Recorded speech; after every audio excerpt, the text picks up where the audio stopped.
Hey guys, स्वागत है आप सभी का आपके और मेरे यूट्यूब चैनल कॉल नॉलेज में। तो आज हम बात करने वाले हैं भारत में चल रही एक बहुत ही महत्वपूर्ण घटना के बारे में। तो हम आज जानेंगे सरकार के खिलाफ किसान के आंदोलन और उसके विरोध के पीछे के कारण को। हम बात करेंगे कि क्या सच में इन सब के पीछे पॉलिटिशियंस का हाथ है। क्यों इस आंदोलन में ज़्यादा मात्रा में पंजाब और हरियाणा के किसान शामिल हैं, और क्या सेंट्रल गवर्नमेंट के पास पावर थी कि वे एग्रीकल्चर सेक्टर में लॉ बना सके, और भी बहुत कुछ। तो चलिए शुरू करते हैं। सेंट्रल गवर्नमेंट के लाए गए फार्मर्स बिल, जो कि अब एक एक्ट बन चुका है, इसे हम पहले एक एक करके समझते हैं।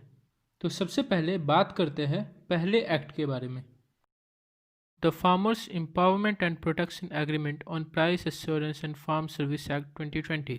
इस एक्ट का काम है फार्मर्स और कंपनी को एक दूसरे के और भी करीब लाना। अब हम इस बात पर थोड़ा और ध्यान देते हैं। मान के चलिए कि एक कंपनी को प्रोडक्ट बनाने के लिए रॉ मटेरियल्स की ज़रूरत है, जैसे कि गेहूँ, दाल। इसके लिए कंपनी फार्मर के पास डायरेक्टली जाएगी और उसे वो अपने ज़रूरत के सामान खरीद लेगी। यहाँ पर गौर करते हैं कि यहाँ गवर्नमेंट का क्या कहना है।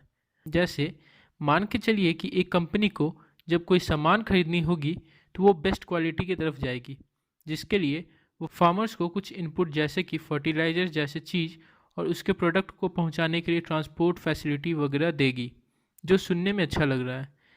लेकिन अब हम रियलिटी की तरफ देखते हैं और फार्मर्स के प्रोटेस्ट के कारण को देखते हैं।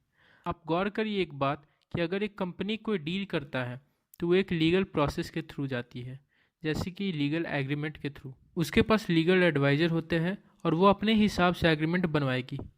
अब वहीं बात करते हैं फार्मर्स की, तो फार्मर्स उस लीगल एग्रीमेंट को पढ़ने और समझने में उतने सक्षम नहीं होते हैं, और न ही एडवाइज़र को कैरी करने के लिए उतने उनके पास बजट होती है। तो इस चीज़ के कारण उनको डर है कि कंपनी उन्हें काफ़ी आसानी से ठग सकती है, और यही कारण है कि फार्मर सरकार के खिलाफ प्रोटेस्ट कर रही है। अब चलते हैं दूसरे एक्ट पे, the farming produce trade and commerce promotion and facilitation act 2020। इसके अंदर सरकार का मेन मोटिव है कि फार्मर्स को एक फ्री मार्केट प्रोवाइड कराना, जहाँ की वे अपना अनाज बेच सके।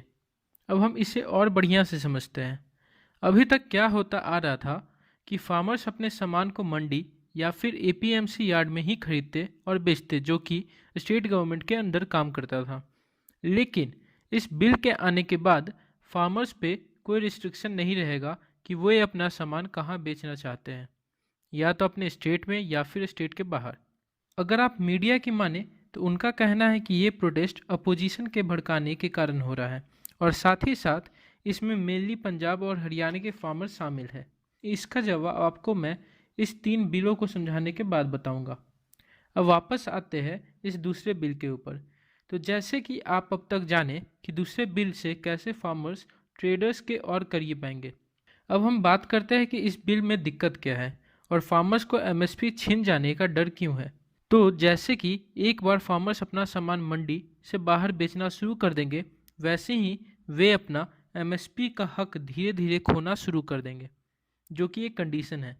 अगर ऐसा हुआ तो फार्मर्स के लिए एक रिस्की स्टेप होगा, क्योंकि छोटे फार्मर्स को दूसरे जगह अपना सामान पहुंचाने के लिए ट्रांसपोर्टेशन, रखरखाव और भी बहुत कुछ का खर्च खुद उठाना होगा, जो कि एक छोटे फार्मर्स के लिए सही नहीं होगा।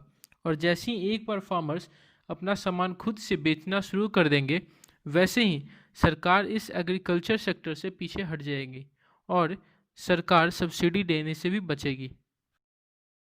अब आते हैं तीसरे एक्ट के बारे में, the essential commodities amendment act 2020। इस एक्ट के अंदर ये समझने वाली बात है कि पहले जब भी कोई ट्रेडर्स अपने पास स्टॉक को छिपाकर या इलीगली रख लिया करते थे, जिससे कि उन्हें प्रॉफिट हो सके। और वो प्रॉफिट कैसे हो सके, तो मान कर चलिए किसी भी कंट्री में डेली 100 किलो चीनी की ज़रूरत है, लेकिन मार्केट में 50 किलो चीनी है, तो कंफर्म है कि चीनी की भाव बढ़ेगी और तभी ट्रेडर्स अपने स्टॉक से चीनी बेचेगा। इसी तरीके से उन्हें फ़ायदा होता था। तो इस सिचुएशन से डील करने के लिए सेंटर बीच में उतरती थी और इस इलीगल होर्डिंग, जिसे रखरखाव कहते हैं, को रोकती थी, जिससे कि प्राइस में फ्लक्चुएशन कम देखने को मिले।